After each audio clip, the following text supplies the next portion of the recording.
Yes, a lightning arrestor can indeed be installed on a pad-mounted transformer loop feed. A lightning arrestor is fundamentally a protective device.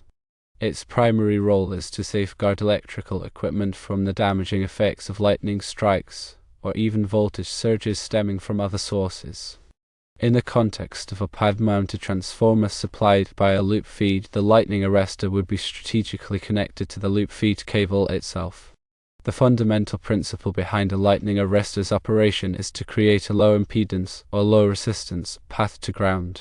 This low resistance path becomes active in the presence of high voltage surges, like those from lightning. By offering this easy path to ground, the arrestor diverts the surge current away from the more sensitive and valuable electrical equipment it's intended to protect. This diversion minimizes the risk of current flowing through the transformer or other connected devices, which could lead to insulation breakdown, component failure, or complete equipment destruction.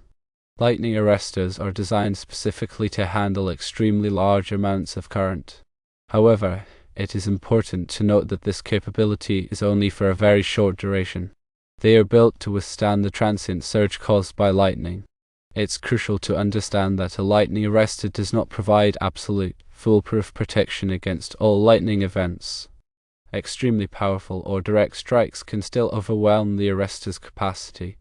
However, a properly installed and maintained lightning arrestor will significantly reduce the likelihood of damage to your electrical equipment.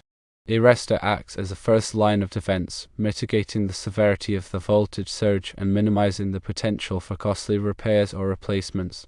Factors to consider when selecting and installing a lightning arrestor for a pad-mounted transformer loop feed include the voltage rating of the system, the anticipated surge current levels based on local lightning activity, and the applicable safety standards and codes. A qualified electrician or electrical engineer should be consulted to ensure proper selection and installation of the lightning arrestor.